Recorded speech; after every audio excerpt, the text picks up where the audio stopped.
ঈদের দিনে ঝড়ের আভাস। কেমন থাকবে ঈদের দিনের আবহাওয়া, এই নিয়েই আজকের এই ভিডিও। তাই ভিডিওটি না টেনে শেষ পর্যন্ত দেখুন। আর আপনি যদি আমাদের চ্যানেলে নতুন হয়ে থাকেন তাহলে এক্ষুনি সাবস্ক্রাইব করে রাখুন। চাঁদ দেখার উপর নির্ভর করে আগামী শুক্র 20 মার্চ অথবা শনিবার 21 মার্চ বাংলাদেশে ঈদ উদযাপিত হবে পবিত্র ঈদ উল ফিতর। ঈদের দিন মুসলমানদের কাছে সবচাইতে গুরুত্বপূর্ণ দিন। এই দিন কেমন থাকবে আবহাওয়া, এই নিয়ে অনেকেই চিন্তা আছে। তবে হতাশার খবর রয়েছে বাংলাদেশি জনগণের জন্য।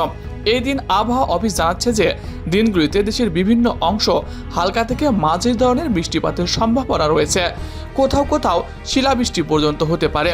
বুধবার 18 মার্চ প্রকাশিত তথ্য অনুযায়ী আগামী 5 দিনের পূর্বাভাসে বলা হয়েছে 20 মার্চ রংপুর, ঢাকা, চট্টগ্রাম, রাজশাহী, ময়মনসিংহ ও সিলেট বিভাগের অনেক জায়গা এবং বরিশাল ও খুলনা বিভাগে কিছু কিছু স্থানে দমকা ঝোড়ো হাওয়া এবং বজ্রসহ বৃষ্টি হতে পারে।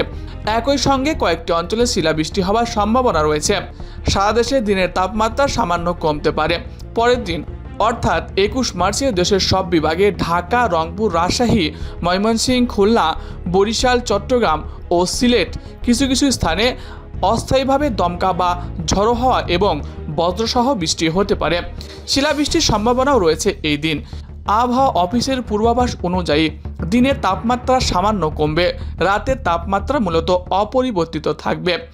আবহাওয়া বিশেষজ্ঞদের মতে ঈদ উদযাপনের দিনগুলোতে হঠাৎ ঝড় বা বজ্রপাতের জন্য প্রয়োজনীয় সতর্কতা অবলম্বন করা গুরুত্বপূর্ণ।